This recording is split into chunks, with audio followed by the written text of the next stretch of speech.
This is the new Aura Funky Cat, and it's a little bit like a Chinese salamander. You see, you think a salamander's about that big, but Chinese salamanders can grow to about 6 foot. Similar thing with this Chinese electric car. You look at it and think, that's going to be the same size as a Mini. But actually it's not, it's much bigger. It's about the same size as a Volkswagen ID3. Now in this video I'm going to tell you everything you need to know about it and talk you around the exterior, show you the inside, try out some of its tech, see how practical it is, take it for a drive, and of course I'm going to launch it because I'm Mike Watson and you're watching CarWow. Buy, sell, CarWow.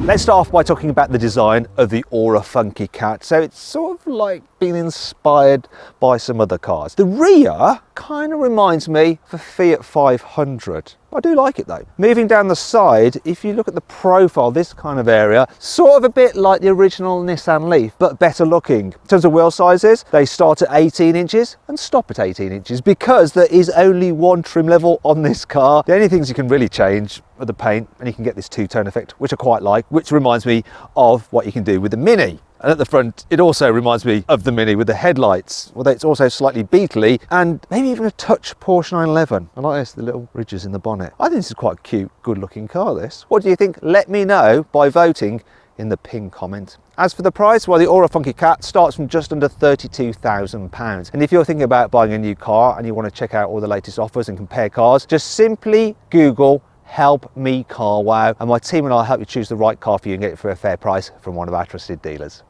Here on the inside, the Aura Funky Cat is very funky. I like the design of the dash and the fact that, as well as just a normal grey interior, you can get two-tone choices. There's a red and cream, but also this lovely green and cream. I like the fact that the dash is squidgy and it's got leatherette on it. Squidgy materials here as well, and like this quilted material. It's all very nice. Makes a Volkswagen ID3 feel a bit cheap and nasty, to tell you the truth. Also, it makes the infotainment system in the ID3 seem very, very frustrating and annoying because this one is easier to use. You can just flip through things quite easily. It's reasonably responsive, not the quickest, but it's okay. One thing that is a bit of a pain is the fact that most of your climate controls have to be operated through this. There is a shortcut button down here for the actual air conditioning, so you can just turn it on quickly and do your front and rear screens as well, but that's it. Actually, looking down here, I wonder where they got the inspiration for these toggle switches. Mini.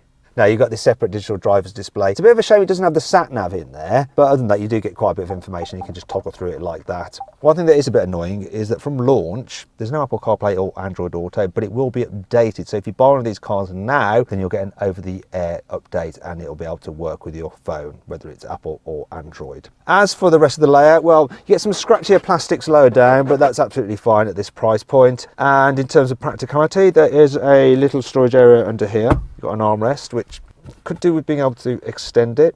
Oh well. There's some storage there for your phone with wireless charging. Another storage tray there. You've got your drive mode selector dial here. I like that. And then this flat area for storing other bits and pieces, and you can put your key there, like if it's not recognizing that you're in the car. Because basically, if you have the key in your pocket, you jump in, the car will automatically open for you, put your foot on the brake, put it into drive and it'll go. There's no turning it on or off, it just figures that you're in the car. Now if you don't want to carry around this key, because it is quite chunky, which is good in a way, it feels expensive, you'll be able to use an app on your phone which allow you to do things like check that you haven't accidentally left your child in the car. Anyhow, the driving position, so you can alter the steering wheel for reach and height.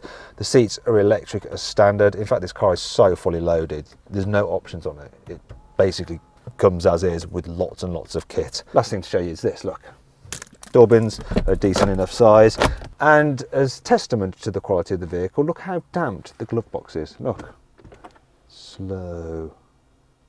There is only one thing letting this car down though, and it's these first edition badges that have just been stuck on. I think they're for the UK market. Go, oh look, first edition, lots of kit. Wow, it's horrible. There's no need for that at all. Here in the back of the Aura Funky Cat, it feels just as posh as in the front. So you've got the lovely quilted textured seats, you've got quiltiness there. Door tops aren't squidgy, they're like in the front, but I can't really complain. On similar cars in this category, you don't even have them soft touch in the front. Knee room, it's good. Headroom, it's good. Foot space is good. What's not so good is that the seat base is quite low to the floor, so you don't have much under thigh support. And while the middle seat and the fact that the floor's almost completely flat do mean it's okay if you're sat in the middle. This car's body isn't that wide, so if you have 3 adults in the back, it's a little bit of a squeeze. Bigger problem is fitting a child seat. So the covers for the ISOFIX anchor points are a real faff. When you're trying to put the seat in there, this just gets in the way. And the design of the seat back means it's very hard to actually get the ISOFIX anchor points in there, because this seems to extend quite a way, and if the legs aren't long enough on the base of the seat, it's really tough. However, once you've fitted the seat in there, it's not a problem, because there's lots of space here, that even with the bulky rear-facing seats, you don't have to move the front passenger seat forward at all. That's a good thing. What's also a good thing is you get an armrest. And it has some cup holders there, though. You do end up putting your arm in it, but some cars don't even have the cup holder. Some cars don't even have the armrest, so I'm not complaining about that. Rear door bins, let's check those out. Are they big enough? Please be big enough. They are big enough. That is a good thing. Then you've got some pockets here as well. Overall, pretty decent in the back. Now let's move on to the weak point on the Funky Cat, and that's the size of its boot. In terms of litres, 228 litres. A Mini electric has a very small boot. That's 211 litres, so actually very similar size. Yet this car, in terms of the exterior dimensions, is more like the Volkswagen ID3, and that car's boot is almost 70% bigger than this car's. I mean, look, it's tiny. There's also a bit of a lip to lift things over, so if you're carrying stuff heavy like that, you're going to either scratch your trim or do your back in. And it doesn't help the fact that, look, you have to carry your charging cables in the boot as well. Now, if you need to carry longer items, you can fold down the rear seats, obviously, like in every other hatchback, but there is this ridge here, so it just makes it a bit harder to slide things to the front. But, you know, it's okay, because surely, this being electric, there's a front boot as well. So let's check that out. Oh, look. No storage, actually.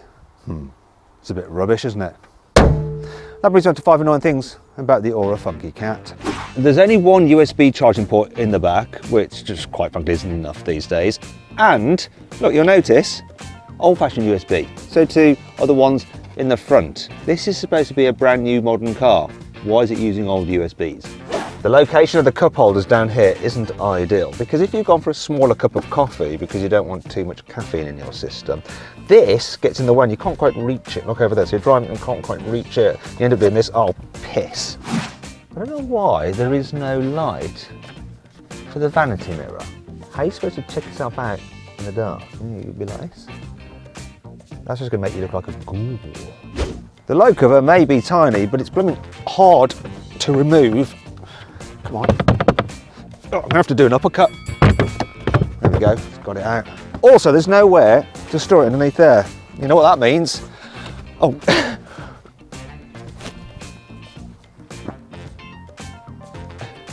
You didn't follow that very well, Lewis, at all. But anyway, swipe out. The location of the driving mode select button is just in the worst possible position. Well, not actually the worst. It could be worse if it was in the boot, but not by much. Look, it's out of your line of sight. Look, I can't see. I'm going to have to go like that to press it. However, it's not all bad. Here's 5 cool things about this car. Because when you do press a sport button, you get a little jingle to tell you in sport mode. It sounds really cool. Here we go. It's like a gun going off. Then there's other sounds for the other modes. That's eco. That's auto. I'll go through them again so you can hear them properly without me talking over them. Sport. Eco. There's some other cool features on this car as well, which really make you feel that it's got a bit of a personality. For instance, when you open and close it, you get a little light dance in the front lights and at the rear lights. And when you get in, a fish swims across the screen to the other screen. Oh, isn't that nice? You see this little device here on the windscreen pillar?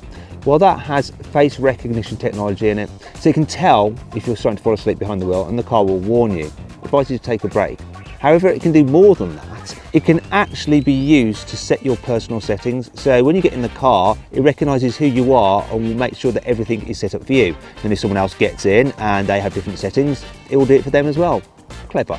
360-degree view cameras come as standard, and the screen resolution is brilliant as well. You can do that thing like that where you can look around your car, tyre view so you don't fill your tyres, a top-down view to get really close to things when you're reversing, normal reversing camera view. And then there's this transparent chassis, which works a little bit like the systems you get on Land Rovers, which allow you to see underneath the vehicle. So as I drive forward, watch this, it's going to fill that in. Yeah, and then I can see what's underneath the vehicle. Ooh. The car's digital voice assistant is really good. It understands lots of things. Check this out. Hello, Aura. What's up? Lower rear left window. Opening. Now, it's been programmed to understand lots of different accents, so I'm going to do a really strong Midlands accent, which is where I'm from, so let's try it. Hello, Aura. I'm listening. Close rear left window. Closing back left area. It's not surprising it understands that strong Midland accent, because the people that import this car are actually based in the Midlands. Let's try something else, and something a little bit trickier still. Hello, Aura. Yes, I'm here. Open rear left window, halfway. All right, opening halfway. That was Scottish, by the way. Now let's try some other accents. So French. Hello, Aura. What's up? Close rear left window. Back Oh. left area closed. French. And finally, my favourite. Hello, the Aura. What's up? The rear left window, halfway. Okay, it's done. Yeah, that is very good. The Funky Cat comes with loads of kit as standard. For instance, you get automatic cruise control with lane keeping assist and radar detection to keep you a safe distance from the car in front. There's all sorts of other safety systems as well to stop you crashing into stuff, including a system that stops you opening your door into oncoming traffic, cyclists or joggers, as I'll demonstrate now with this jogger here. Go on then, jogger. Jog towards me. Oh, look, there's the warning. Ah, save the day. The Aura Cat comes with a 48 kilowatt hour battery pack, which you can charge using DC current at up to 64 kilowatts or AC up to 11 kilowatts. The range is 193 miles. Now, that's a bit more than a Honda E and Mini electric, and it's a bit less than something like a Volkswagen ID3 and a Peugeot E208. In fact, if you want to compare claim mileages, here's a boring table for you to look at. Just pause the video.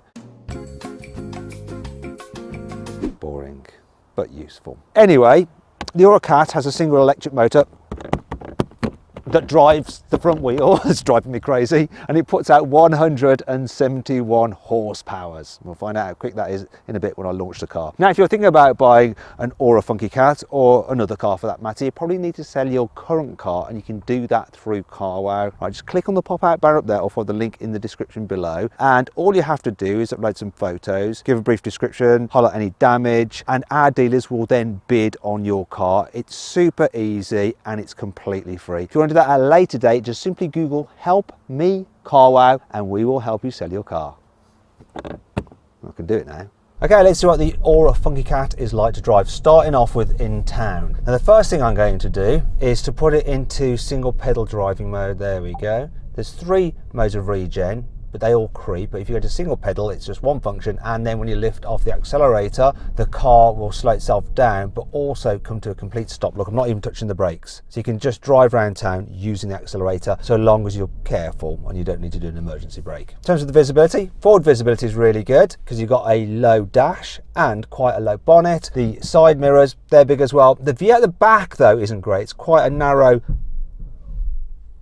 Right, something weird's happened. I've come to a stop and it seems to put the parking brake on automatically, and now it's released it. That was a bit embarrassing. Will the turning circle be embarrassing? Let's find out. I've got to do a U-turn here with a load of traffic about the place. This could be chaos. It's 11.2 metres. By comparison, a Volkswagen ID3 has a turning circle of 10.2 metres. But it should be enough to get round here. Should it? Should it? Should it? Good that you got the cameras to help you out. Camera, I want a different view. Why is it showing that angle?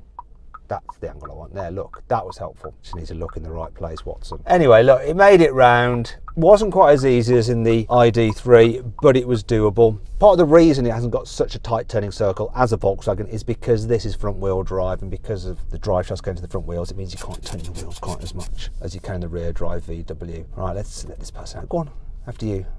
That's fine. Makes you a friendly driver, the Funky Cat, because you're quite relaxed and happy in its beautiful cabin. What's not so beautiful though is the braking. So I'm just going to go off one pedal driving and just go into normal. So let's turn that off. Go on, off. There we go. The problem for me is that the brakes just seem a little bit inconsistent. So the amount that you press the pedal doesn't seem to correlate to the amount the car stops. It just doesn't seem very linear or natural. so you can find it a bit jerky. Best to just stick with the one pedal mode in town. I'm not going to complain about the suspension when you're going slowly though. It seems to deal with bumps really well. And the steering, it is very nice and light, which is good for those manoeuvres. Now let's see what the Funky Cat is like on fast roads. So let's say you've got to join a motorway. You're going from around 40 miles an hour to 70. Let's punch it. Pickup's pretty strong. And that is 70. Well, I went to 69 because I want to stay under the limit. So that was pretty good. What's not so good though is when you're travelling at speed on the motorway. Can you hear this? There's a lot of wind noise, quite a lot. Another thing I've noticed is that as you go faster, the suspension isn't quite so good as it is when you're going slower. And if you hit a sudden bump, you get a bit of a jolt. It doesn't feel quite as planted as I'd like. Also, there's the range. See, I've driven this car mainly on the motorway and I've averaged 35.9 kilowatt hours per 100 miles, which means that on a full battery, the full 48 kilowatt hours, you're going to be doing 133 miles. The range will get better if you do a mixture of driving, such as in town and stuff like that. But that's what you'll get if you're just cruising on the motorway, so be warned. Finally then, it's time to try out the Cat on a twisty country road. So I'm going to go into sports mode, which, it's rubbish that you have to do that. I'm going to put regen into light. It's the most natural feeling. Let's see what it's like. Just get at some corners. First thing I'm noticing is accelerating out the bends, you can feel the front tyres just struggling for traction and the stability control just kicking in and reining back the power. Then there's the steering. It feels artificial, it's numb. Now, it wouldn't normally matter, but it's a bit like, when you go to the dentist and you have an injection in your face and it numbs it all up. And while your mouth works perfectly fine, you just can't trust that it's not dribbling. And it's a bit like that with the steering, because chuck the car a bend, it grips really well and goes round. So that's great, but you just don't have the confidence to chuck it into bends because of that dribbliness. No, so it's just because of that numbness. That's a real shame, that is. And when you compare this to a MG4, which is rear wheel drive and it's got brilliant steering, it's just nowhere near as much fun. Look, see, it goes round no problem. It doesn't lean much at all. I just don't want to push it because I don't know exactly what the front wheels are doing because of all the dental injection stuff in the steering. There's not dental injection stuff in the steering. However, overall, I think the Aura Cat drives pretty well. It's more than adequate. The Aura Funky Cat is supposed to do 0 to 60 in 8.3 seconds, but the specialist timing gear will reveal the truth. I'm going to do it. That was a bit of a delay, just putting my foot down, but acceleration seems pretty decent. Here we go, 7.27 seconds. They did lie, but in a good way.